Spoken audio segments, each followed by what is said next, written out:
오늘 하나님 말씀은 요나서 3장 1절 1절에서 10절 한 장 전체 말씀입니다. 여호와의 말씀이 두 번째로 요나에게 임하니라. 이르시되 일어나 저 큰 성읍 니느웨로 가서 내가 내게 명한 바를 그들에게 선포하라 하신지라. 요나가 여호와의 말씀대로 일어나서 니느웨로 가니라. 니느웨는 사흘 동안 걸을 만큼 하나님 앞에 큰 성읍이더라.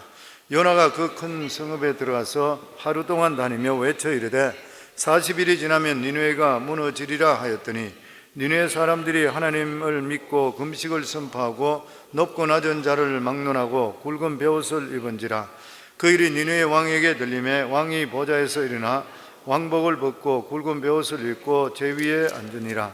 왕과 그의 대신들이 조서를 내려 니느웨에 선포하여 이르되 사람이나 짐승이나 소떼나 양떼나 아무것도 입에 대지 말지니 곧 먹지도 말 것이며 물도 마시지 말 것이며 사람이든지 짐승이든지 다 굵은 베옷을 입을 것이요 힘써 하나님께 부르짖을 것이며 각기 악한 길과 손으로 행한 강포에서 떠날 것이라.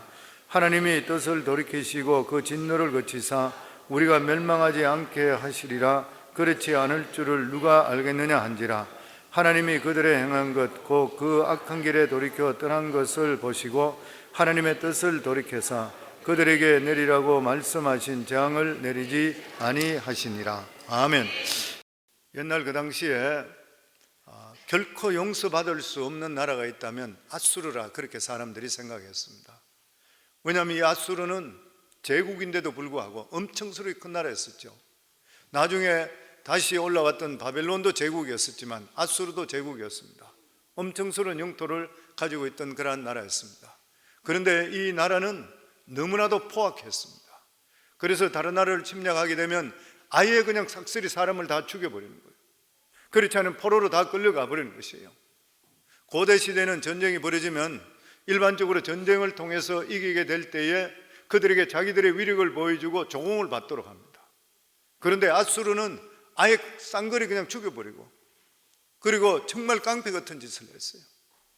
그렇기 때문에 이 아수르는 제국이라 할 수 없을 정도로 그냥 깡패 나라라 이렇게 생각하면 되는 것이에요, 보면. 그런데 하나님께서는 요나를 보내서 아수르의 수도인 이 니느웨 성이 얼마나 큰지 3일 길을 사람이 걸어야 된다니까 굉장히 큰 성인 것이죠. 많은 사람이 살고 있는 장소인 것입니다. 그런데 이 요나를 보내서 니느웨 성을 회개시킴을 통해서 용서받게 되었는 것이에요. 세상 사람들은 니느웨 성 사람들이 용서받고 새로운 삶을 살 것이라 생각할 수가 없었던 것입니다. 저런 성은 반드시 저주를 받아야 된다 이렇게 생각했는 것이에요. 그럼에도 불구하고 그들은 용서를 받았습니다. 그에 비해 이 니느웨 성 사람들보다 말할 수 없이 의로웠던 이스라엘 백성들은 하나님의 용서를 받지를 못했습니다.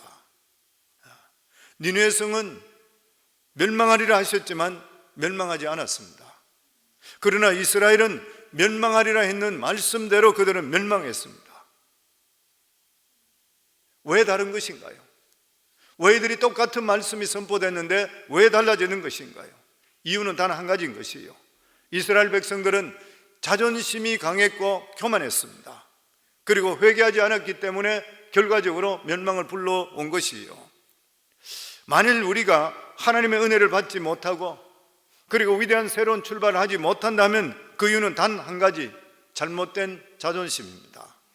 하나님 앞에서 나의 부족함과 두려움과 죄를 인정하고 무릎만 꿇게 된다면 하나님께서는 그것을 보시고 나서 우리에게 용서와 은혜를 체험하게 만들어 주시는 것이에요. 아멘. 하나님은 요나에게 두 번째 명령을 내렸습니다. 우리 1절에서 2절 다시 한번 같이 읽습니다. 여호와의 말씀이 두 번째로 요나에게 임하니라. 이르시되 일어나 저 큰 성읍 니느웨로 가서 내가 네게 명한 바를 그들에게 선포하라 하신지라. 이것은 니느웨 사람들에게 말할 수 없는 그러한 축복이었습니다. 니느웨 사람들은 이것이 하나님의 두 번째 명령인지 몰랐습니다. 첫 번째 명령을 요나가 받았을 때는 자기 마음대로 듣지 않았기 때문에 니느웨 사람들은 듣지를 못했습니다. 그런데 하나님께서 또 한 번 선지자에게 명령을 내려서 니느웨 사람들에게 말씀을 들을 기회를 주셨습니다. 만약에 하나님이 이 두 번째 기회를 주시지 않았더라면 니느웨도 소돔과 고모라 성과 마찬가지로 멸망해버리고 말았을 것입니다. 그러나 그들은 다시 한번 심판의 말씀을 들려주심을 통해 생각을 돌이킬 수 있는 기회를 주셨습니다. 사람들은 자기 자신에 대해서 진지하게 생각하는 기회를 갖지 못하는 경우가 대부분입니다. 그리고 자기 자신을 돌아보며 진지한 기회를 갖는 것이 얼마나 중요하다는 것을 간과하는 경우가 너무나 많이 있습니다.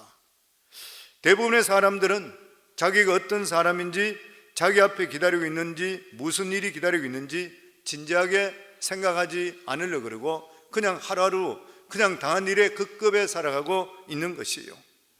니느웨 사람들은 지금까지 자기들이 그냥 죄짓고 사느라고 자기 자신을 생각할 시간이 없었습니다.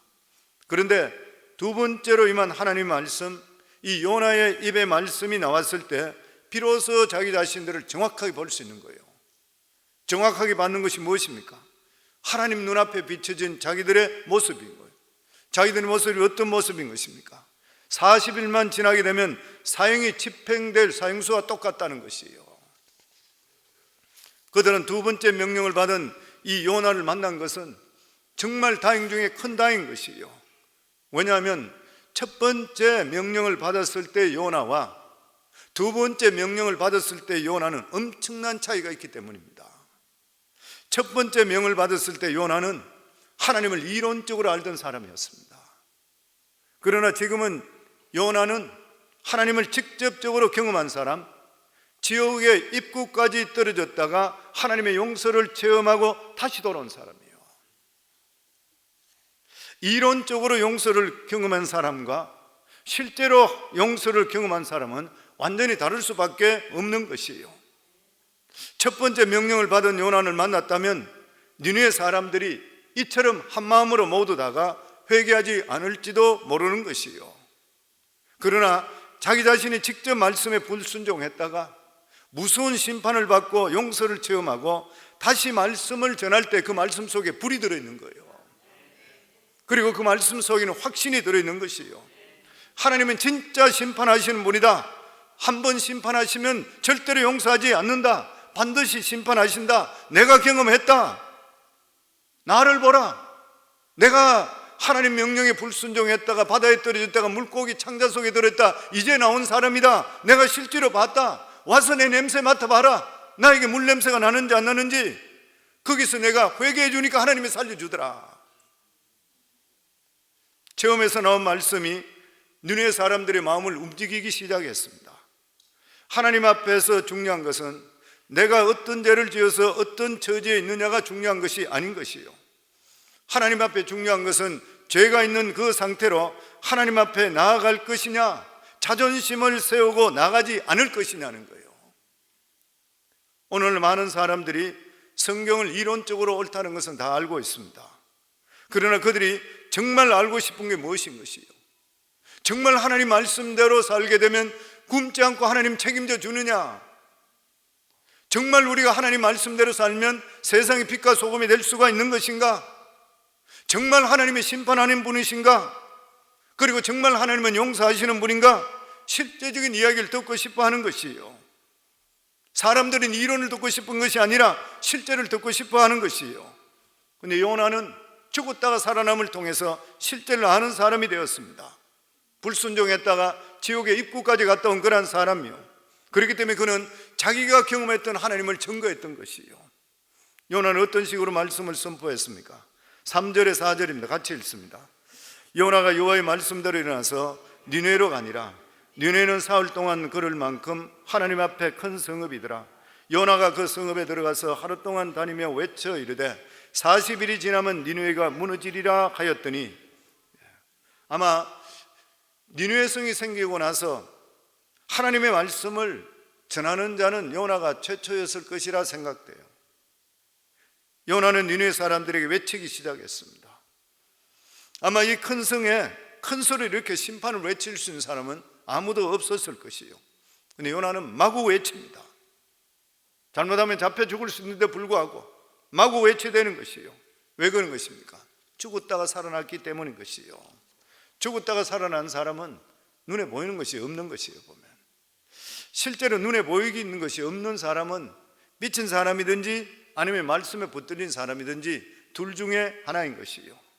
니느웨성에 소리 지르며 심판의 회개를 촉구한 사람은 요나 한 사람밖에 없었습니다. 왜냐하면 다른 사람들은 모두 다가 아수르를 이 위대한 성이요, 찬란한 성이요, 견고한 성이요 이렇게 찬양만 했던 것이요. 그런데 어제 갑자기 정말 물에 빠졌다가 나온 사람, 생선비린 나는 사람 같은 이런 사람이 나타나서 마구 소리 지른 것이요. 시간이 없다. 40일만 지나면 너희들은 끝장이다, 이 죄인들아. 성도님, 하나님 말씀은 여지를 절대 주지 않습니다. 사람들은 이래저래 하면 편히 바람직하고 좋더라 이렇게 이야기할지 모르지만 하나님의 말씀은 너희 앞에 축복과 저주를 두느니 어느 것을 선택하라. 다시 말하면 죽을래 살래 둘 중에 하나 택하라는 것이요.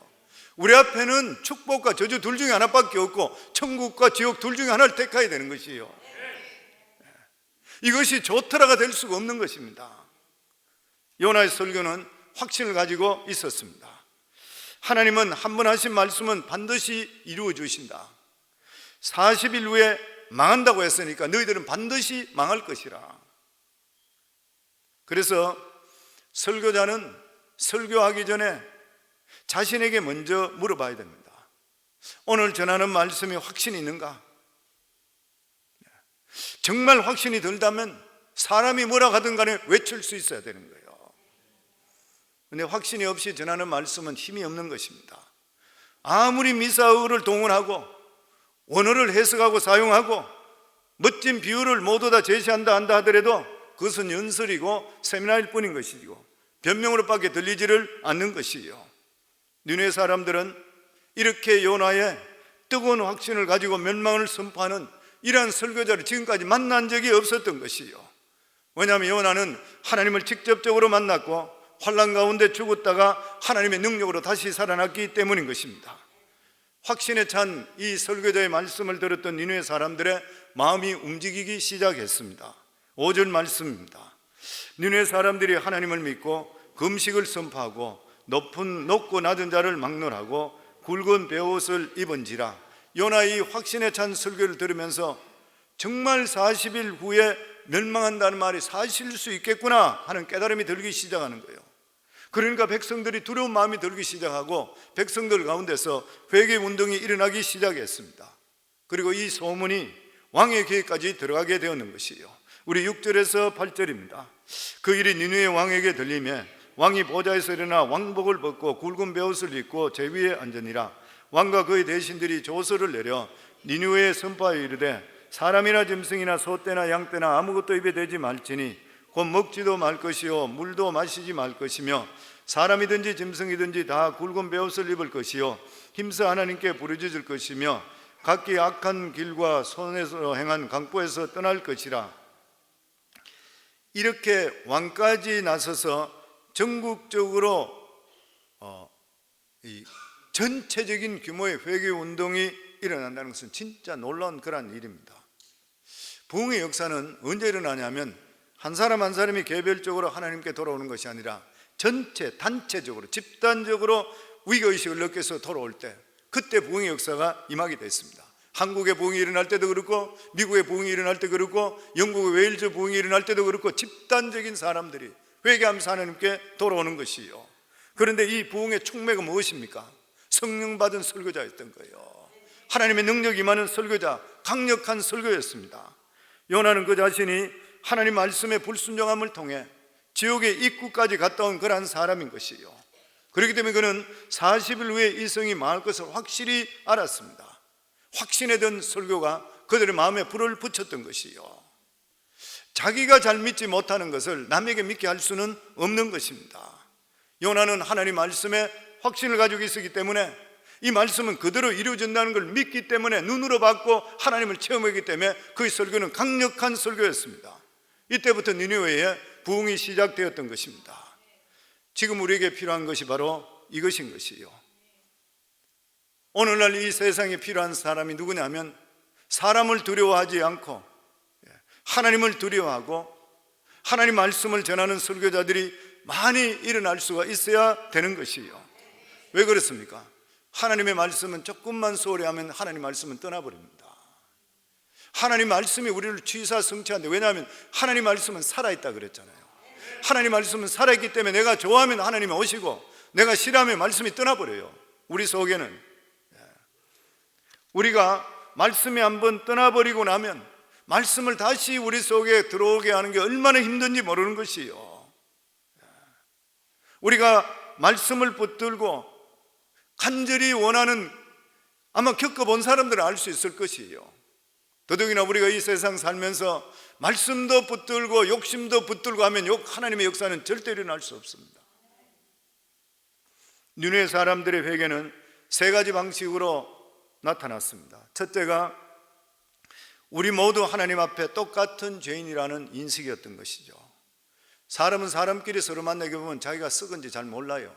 지난해나 비슷하기 때문에 그냥 묻혀 살아요. 그러나 하나님 앞에 서게 되면 자신의 총체적인 부패가 드러나기 시작합니다. 그리고 둘째로는 니느웨 사람들은 하나님 앞에서 진정으로 자신을 낮추었습니다. 그들은 모두 다가 베옷을 입고 제 위에 앉아서 금식하며 회개했다 그랬습니다. 굵은 베옷은 언제 입습니까? 죽었을 때 입는 옷이요. 수인 것이요. 보면 자기들이 죽었다는 것이요. 제 위에 무릎을 꿇는다는 것은 심판받은 죄인이라는 것이죠. 그리고 음식을 먹지 않는다는 것은 먹을 가치조차 없는 죽은 목숨이라는 것입니다. 그들은 하나님 앞에 스스로 멸망을 피할 수 없는 우리들은 죄인입니다, 이것을 인정했는 것이요. 회개라는 것이 무엇입니까? 하나님 앞에 스스로 겸비해서 자기 자신을 낮추는 것이요. 니느웨 사람들은 이 요나의 설교를 들을 때 하나님께서 니느웨 성을 정말 멸망시킬 수 있는 능력을 가진 분이라고 믿게 되었던 것이요. 특별히 요나는 자기가 겪었던 그 일들을 설교와 함께 간증을 같이 곁들여서 했을 것이라 그렇게 생각돼요.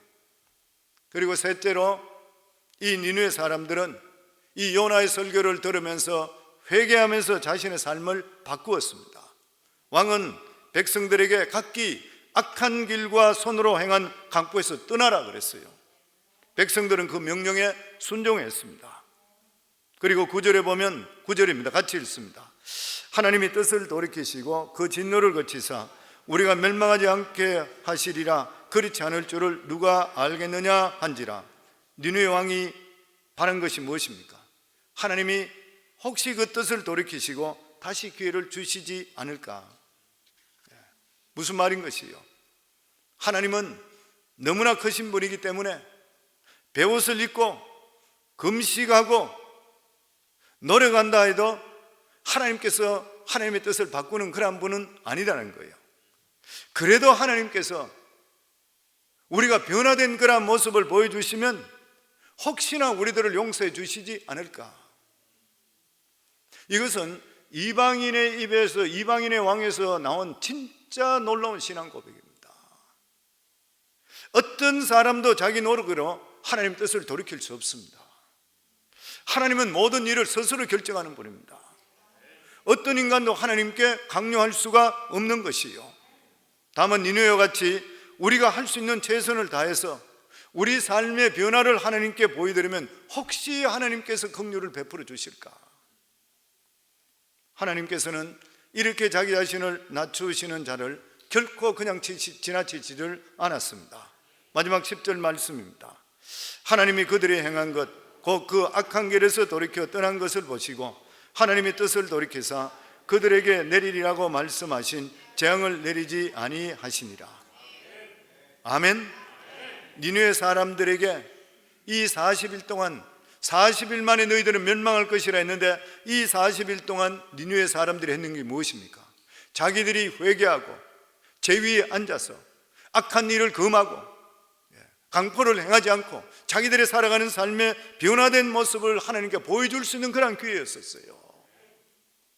하나님은 그 기간 동안에 그들이 정말 악한 길에서 떠난 것을 보시고 하나님께 작정했던 재앙을 그들에서 취소하십니다. 그렇기 때문에 우리가 이 말씀을 보면 우리가 깨닫는 게 뭐냐면 하나님은 이처럼 아무리 재앙이 확정됐다 하더라도 회개하고 나오는 자는 은혜를 베푸시고 재앙을 취소하시는 분이라는 거예요. 우리 삶에도 똑같은 것입니다. 하루든 이틀이든 얼마든 간에 한 달이든 하나님 앞에 우리의 변화된 모습을 보여드릴 수 있는 기회가 있다는 것이 우리에게 얼마나 놀라운 축복인지를 모르는 것이요. 고린도서 6장 2절에 보면 보라 지금은 은혜 받을 만한 때요, 보라 지금은 구원의 날이라 그랬어요. 지금이 중요한 것이요. 지금 회개하고 다시 시작할 수가 있어야 되는 것이요. 지금 우리가 새로운 모습을 하나님께 보여주시면 우리에게 임할 재앙까지도 하나님께서, 그리고 진노도 취소해 주시는 것이요. 그래서 우리는 예수 그리스도 안에 믿음 안에서는 희망이 있는 것이요. 올해를 새로 시작하면서 우리 삶을 다시 돌아보며 지금까지 내가 고치지 못했던 여러 가지 일들이 있다면 오늘 이 시간부터 다시 시작할 수 있는 기회를 하나님께 허락해 주시는 것이요. 하나님께서는 우리들에게 두 번째 기회를 주셨습니다. 이 두 번째 기회를 절대적으로 욕망으로 허비해서는 안 되는 것이요, 웨스트해서 안 되는 것이요. 왜냐하면 이런 기회가 다시 오지 않을 수도 있기 때문인 것입니다. 하나님 앞에 우리 자신의 부족함을 보여주시고 하나님 앞에 기도하는 심령, 이런 것들을 하나님께 우리가 내보낼 수가 있어야 되는 것이요. 니느웨 회개 운동은 두려움을 모르던 진짜 하나님을 경험했던 한 선지자로부터 시작이 되었습니다. 그의 말씀은 멸망이 확정된 니느웨를 살리는 변화를 가져오게 되었습니다. 오늘날 너무나 많은 사람들이 죄의 심각성을 깨닫지 못하고 살아가고 있습니다. 우리 모두가 하나님께 나와서 기도할 때인 것이요. 우리가 특별 새벽 기도하는 이유가 됐습니까? 우리 자신들을 다시 한 번 더 겸허하게 돌아보고 하나님 앞에 기도하라고 하는 것이요. 다시 한번 기회를 얻을 수 있도록 간구하는 것입니까? 우리가 지금 어떤 상태에 있든지 어떤 죄를 지었든지 간에 하나님 앞에 회개하고 나간다면 얼마든지 위대한 삶을 다시 살 수가 있게 된다고 하는 것이요. 만약에 죄를 용서받지 못하고 위대한 삶을 살지 못하는 사람이 있다면 순전히 본인의 고집인 것이고 회개하지 않았기 때문인 것입니다. 사랑하는 귀한 성도님들, 원래 특별 새벽 기도를 통해, 아니 매일매일 기도를 통해서 하나님께 마음속에 찾아오는 위대하신 하나님을 만나는 시간이 될 수 있기를 주 이름으로 축원합니다. 그동안 중단됐던 뜨거운 기도가 터지기를 주 이름으로 축원합니다. 하나님을 사랑하는 마음으로 충만해질 수 있도록 내 속에 있는 미움은 없어지고 용서와 은혜로 넘칠 수 있기를 주 이름으로 축원합니다. 우리 성광교회 우리 성도들에게 니느웨에 이르렀던 이러한 놀라운 부흥을 체험할 수 있는 그러한 복된 생애 복된 한 해가 되기를 주 이름으로 축원합니다.